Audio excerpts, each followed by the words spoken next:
Geordies held out for 25 minutes before Alan McCleary lasted in number 1. But with Newcastle having lost 5 on the run, you could describe this as the day's home banker. Terry Hurlock's deflected shot for number 2.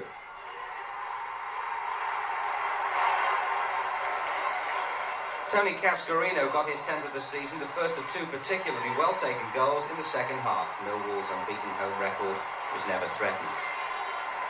The other went to Kevin O'Callaghan, who polished off Newcastle, who haven't even scored in 6 of their last 7 games. Millwall 4-0. Maybe Newcastle are saving it all up for the match next week. That point specifically because there have been rumours in the press all week that there could be a boycott or some sort of protest against the board of directors.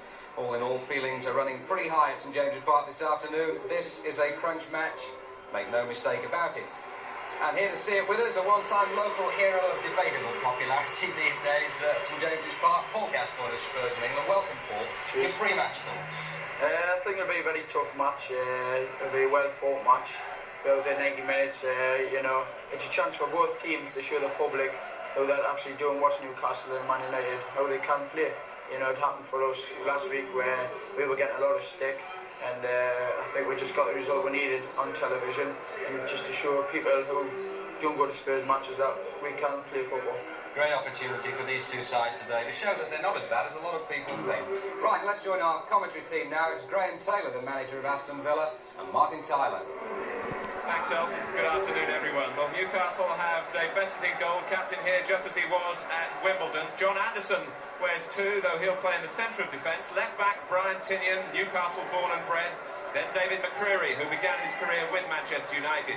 John Cornwell at number 5, he's the right back. At 6, Andy Thorne, like Beasant, bought at great expense from Wimbledon.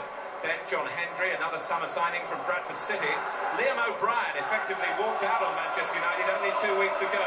He's really fired up to face his old club.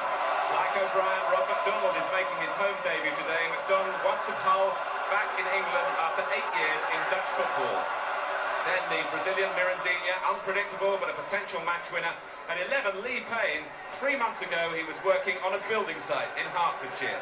The substitutes, Kenny Wharton and striker John Robertson. Manchester United have Scotland's Jim Leighton in goal. Billy Garton, a centre-back by trade. He's at right-back today. Welsh international Clayton Blackmore is switched from midfield to left-back. At 4, Steve Bruce, a Geordie through and through.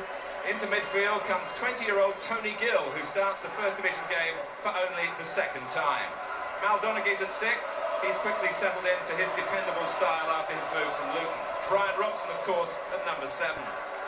Ralph Milne steps into Gordon Strachan's role today. Milne's 3rd game following his £170,000 transfer from 3rd Division Bristol City. At 9, Brian McClair armed with a new 5-year contract. Mark Hughes at 10, armed with 8 goals from his last 9 games. And at 11, 17-year-old Lee Sharp, with 2 more Old Trafford youngsters on the bench, Lee Martin and Mark Robbins. Newcastle attacking the Gallowgate end in the first half. We've got 2 famous clubs struggling to live up to their rich traditions.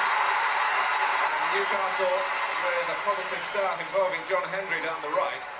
John Cornwell gets in a cross, and it breaks for Hughes.